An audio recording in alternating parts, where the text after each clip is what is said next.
Hey guys, Engineer Wannabe here.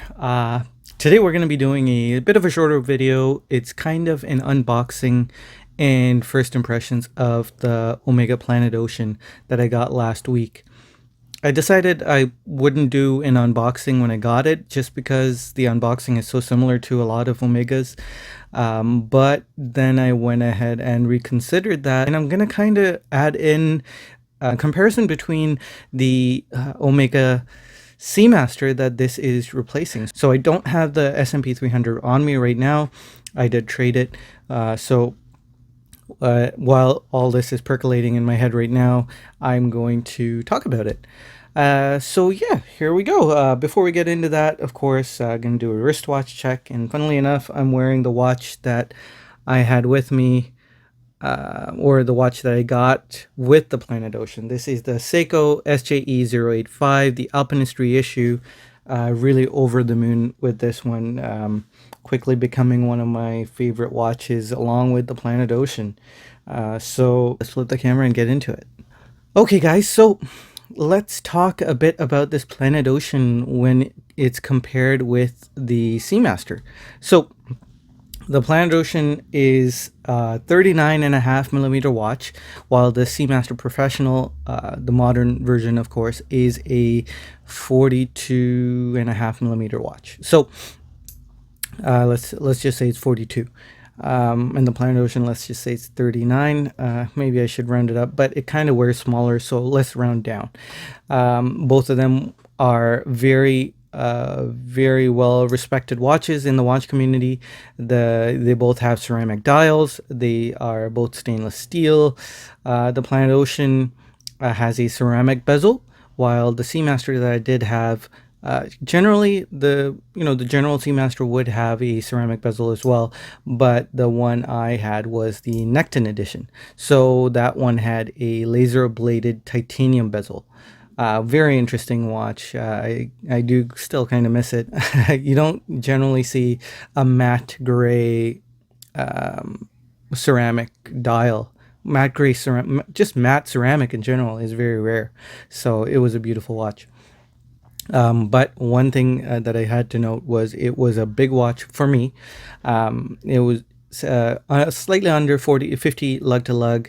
This one is around 45mm lug to lug. I'll go into the full specs in the review of the Planet Ocean, and you can go ahead and take a look in my past videos for the review of the Necton edition. It wasn't too long ago.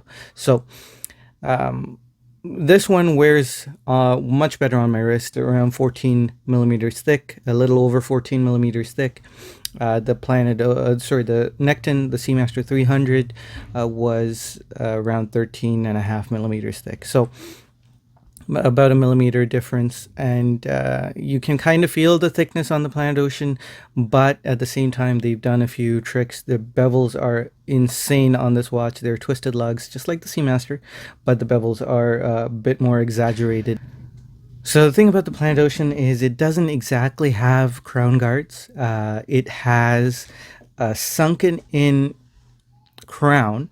So it is protected, the crown is protected, but it's countersunk into the case. And the case is asymmetric, kind of like the Speedmaster. So it's really interesting. The Seamaster, of course, had crown guards, and they are distinct crown guards. What else? The bracelet. The bracelet's a big positive for me when it comes to a Planet Ocean. The Seamaster had long links, so the link length was long, and they were flat. So they kind of didn't conform to the wrist as comfortably as on the Planet Ocean. One interesting thing I noticed with the Planet Ocean was that the links, the tolerances are so tight that some links stuck if they weren't together out of the factory.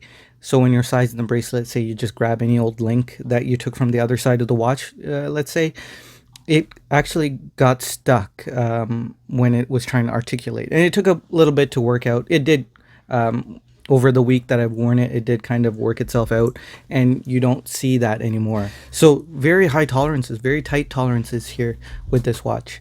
to its detriment at that point. But it'll work itself out. If you buy this and you find that the link is getting kind of stuck, it will work itself out. But yeah, so that's kind of it. They're very, very comparable when it comes to the movement. So I'm not going to comment on that. Coaxial escapement, anti-magnetic, 55 hours of power reserve. So there you go. Everything else is very comparable, but I think the Planet Ocean definitely wins it for me.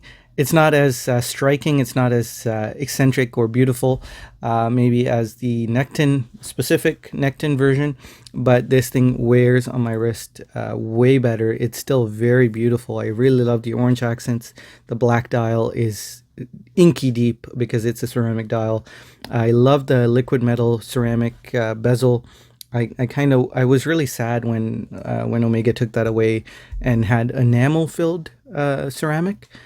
I think this liquid metal ceramic was maybe not as legible, but boy is it beautiful. So yeah, guys, I'm really happy with the Planet Ocean. I'm sure there'll be its ups and downs as I continue to own this piece, and I hope to bring a review in a month or two. But yeah, stay tuned for that. And thanks for watching this unboxing and Seamaster comparison. I hope you enjoyed it.